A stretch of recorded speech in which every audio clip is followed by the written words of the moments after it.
Get a pencil, take a note. This is going to be important next on the Metal Pulpit.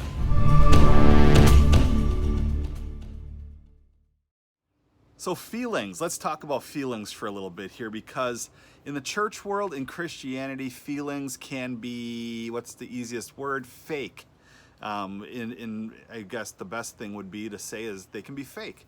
And, we tend to air our feelings out, and the Bible has quite a bit to talk about in regards to feelings, and it comes from actually one of the wisest people, Solomon. Now, Solomon was David's son, okay, and a very wise man. A little sketchy towards the end there, but, we all have our flaws. But in Proverbs chapter 4, 20 through 23, I'm just going to read it. It says, "My son, pay attention to what I say. Turn your ear to my words. Do not let them out of your sight.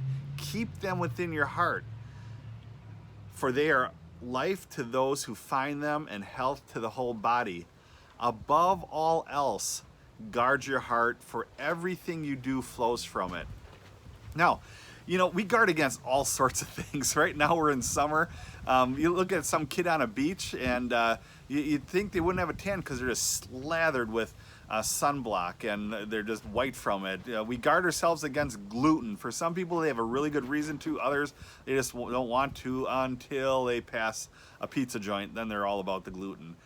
We guard ourselves against so many things, but yet Solomon's saying, above all else, guard your heart. And why is this? Well, it goes back to our soul. Our soul is made up of three things: our mind, our emotions, and our will. Now, when we let emotions dictate how we're going to react, it just in with the emotions and out it goes. And so we get the Facebook post where you air something out and boom, you hit it, you send it, and it's gone till you delete it, or you just stand by what you said.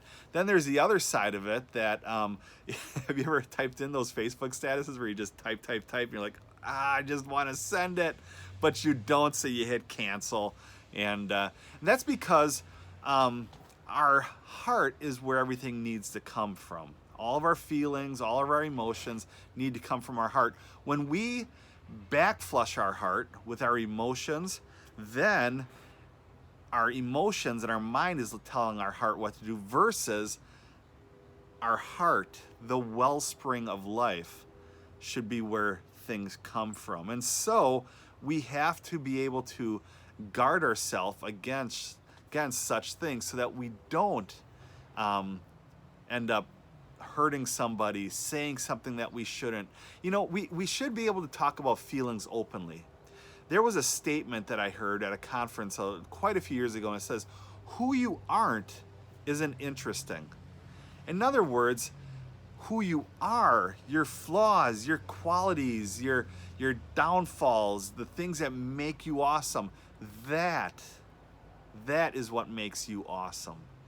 And so in Christian circles, we have to be willing to let our feelings out, because quite honestly, if we don't, we're going to bottle it up, and nobody's going to be able to help you. You see, when we have surfacey conversations, surfacey relationships, that's what we can expect in return. But if we're willing to be like Paul and say, I boast of my weaknesses, and I realize that's really, really risky when you're involved in a church or a discipleship group or something like that, because there always seems to be that one person with the knife that's going to stab you or air out how bad of a person you are. But you and I were wired for relationship. And so when we are willing to go below the surface, when we're willing to go below the surface with friends and acquaintances and God himself, we can expect deeper things from our relationships, deeper things from God. And that becomes a very important thing. Guard your heart. Because if we don't guard our heart, we're going to air out everything. Is it worth airing out? Is it worth putting that status up? But at the same time, we have to be willing to show our true feelings to friends and to God, who both of them want to help us get through life.